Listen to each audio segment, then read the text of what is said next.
अस्सलाम वालेकुम दोस्तों, कैसे आप सब। उम्मीद करता हूँ खैरियत से होंगे। मैं एम अली हैदरी आप सभी का Haidari study point YouTube channel पे खैर मकदम करता हूँ। उर्दू के ज़्यादातर जो कैंडिडेट्स हैं उनका इम्तिहान कल यानी कि 9 जनवरी को मुनक़िद होगा। इसलिए आज हम हैदरी स्टडी पॉइंट की जानिब से आप सबको बेस्ट विशेज़ और दुआएं देते हैं। अल्लाह आप सबको इम्तिहान में कामयाब करे। सीटेट की तैयारी तो मुकम्मल है ना?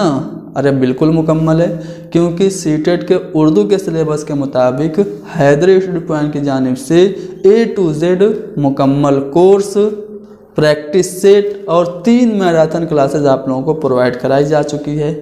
उम्मीद है आप लोगों ने वो सभी क्लासेस ज़रूर देखी होंगी। नहीं देखी हैं? अरे नहीं देखी है तो 3 मैराथन क्लासेस जो लास्ट में आप लोगों को प्रोवाइड कराई गई हैं वो देख लीजिए आखिर में, ठीक है। वो 3 मैराथन क्लासेस आप लोग को इंशाल्लाह 30 में से 30 नंबर दिलाएंगी।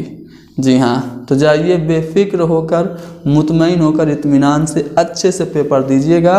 आप सभी लोग, मुझे पूरा यकीन है कि बहुत अच्छा परफॉर्मेंस करके आएंगे।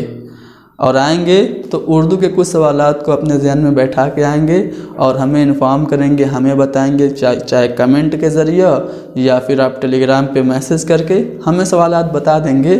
तो हम मेमोरी बेस्ड आंसर की आप लोगों को प्रोवाइड करा देंगे और जो आगे जिन लोगों का इम्तिहान है उनको भी थोड़ा सा अंदाज़ा हो जाएगा कि किस लेवल के क्वेश्चन पूछे जाते हैं। तो जाइए अच्छे से मुतमईन होकर इम्तिहान दीजिए। एक बार फिर से आप सभी को कल के इम्तिहान के लिए best of luck. Thank you very much.